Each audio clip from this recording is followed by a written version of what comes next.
നമസ്കാരം, media vision വാർത്തകളിലേക്ക് സ്വാഗതം. കൂത്താളി ഹൈസ്കൂൾ 1988 SSLC ബാച്ച് തിരികെ 88 എന്ന കൂട്ടായ്മ സഹപാഠിയുടെ സഹോദരിക്ക് ചികിത്സാ സഹായധനം നൽകി. പൂർവ്വ വിദ്യാർത്ഥി ഉണ്ണികൃഷ്ണൻ PK ഇന്ദിരയ്ക്ക് നൽകി നാടിന് മാതൃകയായി. അപ്രതീക്ഷിതമായി കടന്നുവരുന്ന മാരകരോഗം നമ്മുടെ മുഴുവൻ സമ്പാദ്യവും തകർക്കുന്നു. ഇത്തരമൊരു സന്ദർഭത്തിലാണ് കൂത്താളി ഹൈസ്കൂൾ 1988 SSLC ബാച്ചിലെ സഹപാഠിയായ ഇന്ദിരയുടെ സഹോദരി നന്മണ്ട ഗ്രാമപഞ്ചായത്തിലെ വെള്ളറക്കാട്ട് ശ്രീജയുടെ മജ്ജ മാറ്റിവെക്കൽ ശസ്ത്രക്രിയയ്ക്കു വേണ്ടി സമാഹരിച്ച തുക സഹോദരി ഇന്ദിരയ്ക്ക് പൂർവ്വ വിദ്യാർത്ഥി ഉണ്ണികൃഷ്ണൻ PK കൈമാറി. ഇത്തരം സഹായങ്ങൾ മറ്റുള്ളവർക്കും മാതൃകയാവണമെന്ന് സഹപാഠികൾ പറഞ്ഞു.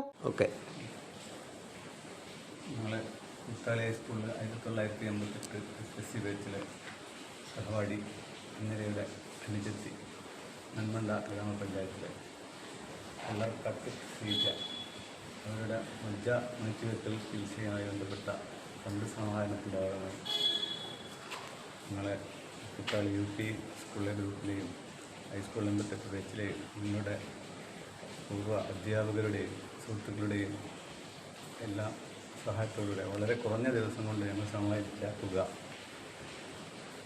86,851 രൂപ കുടുംബത്തിന് കൈമാറുന്ന ചടങ്ങാണ് ഇവിടെ എത്തിച്ച എല്ലാ സഹപാഠികൾക്കും നന്ദി അറിയിക്കുന്നു. ഒരു തിരികെ എന്ന് പറഞ്ഞ ഞങ്ങളൊരു കൂട്ടായ്മ 2023 ജൂൺ 30 തുടങ്ങി വെച്ചൊരു ഇതാണ്. ആ ഇടയിൽ ഞങ്ങളൊരു ഈ ചാരിറ്റി പ്രവർത്തനമായിട്ട് മുന്നോട്ട് പോകണമെന്നുള്ള രീതിയിൽ അന്നൊരു ആ കമ്മിറ്റിയിലൊരു തീരുമാനം എടുത്തിട്ടുണ്ട്. ആ തീരുമാനപ്രകാരമാണ് ഇപ്പോൾ ഇത്ര കാര്യങ്ങൾ മുന്നോട്ട് വെച്ചിട്ട് ഇന്നിപ്പോൾ 6ഓളം പേർക്ക് ഇപ്പോൾ ഇതുമായിട്ട് ബന്ധപ്പെട്ടിട്ട് 88 ബാച്ചിൻ്റെ വക ഇങ്ങനൊരു തുക കൊടുക്കാനും കൈമാറാനും സാധിച്ചിട്ടുണ്ട്.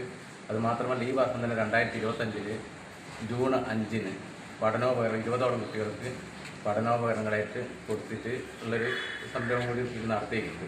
അപ്പോൾ ഇനിയും ഭാവിയിലും ഇതുപോലെ തന്നെയുള്ള നടത്താനുള്ള ഒരു ഉത്തേജനവും കൂടി ആകട്ടെ ഇത് എന്നുള്ള രീതിയിൽ ആണ് മുന്നോട്ട് വെച്ചതും മുന്നോട്ട് പോകുന്നതും. ഇനി അതിന് കൂടുതലായിട്ട് ഈ കാര്യമായിട്ട് ബന്ധപ്പെട്ടിട്ട് കൂടുതലായിട്ട് രമ്യയാണ് കൂടുതലായിട്ട് ഇതിൻ്റെ ഈ കാര്യങ്ങളൊക്കെ ചെയ്ത് വെച്ചത്. അവരൊക്കെ ഒരു കഠിന പ്രയത്നം എന്ന് പറയാം. ഇതിന് നല്ലൊരു മുതൽക്കൂട്ടായിട്ട് ഇത് മാറിയിട്ടുണ്ട്. അതിനോടൊപ്പം തന്നെ പൂർവ്വ വിദ്യാർത്ഥികളും UP സ്കൂളിലുള്ള വിദ്യാർത്ഥികളും കൂടാതെ മറ്റുള്ള വ്യക്തികളും കൂടിയിട്ട് ഒരു 10-25-26ഓളം കൂടിയിട്ട് സ്വരൂപിച്ചെടുത്ത തുകയാണ് ഇപ്പം ഇന്ന് കൈമാറിയത്. അതുകൊണ്ട് ഇതിൽപ്പെട്ട എല്ലാവർക്കും ഇതിന് സഹായിച്ച ഭാവിയിൽ ഇനി മുന്നോട്ടും ഇതുപോലെ തന്നെയുള്ള കാര്യങ്ങൾ മുന്നോട്ട് വരണമെന്നുള്ളൊരു ഇതിനൊരു ഉത്തേജനം ഉണ്ടാകട്ടെ എന്ന് മാത്രം പ്രാർത്ഥിച്ചുകൊണ്ട് എല്ലാവിധ നന്ദിയും പ്രകാശിക്കുന്നു. കൂത്താളി ഹൈസ്കൂളിൽ നടന്ന ചടങ്ങിൽ രമ സ്വാഗതവും അച്യുതൻകുട്ടി അധ്യക്ഷതയും വഹിച്ചു. പ്രകാശൻ, PC വേണു, PC സലാം, PK നന്ദകുമാർ എന്നിവർ സംസാരിച്ചു. ശശി കല്ലൂർ ചടങ്ങിന് നന്ദി പറഞ്ഞു. News bureau, media vision, Perambra.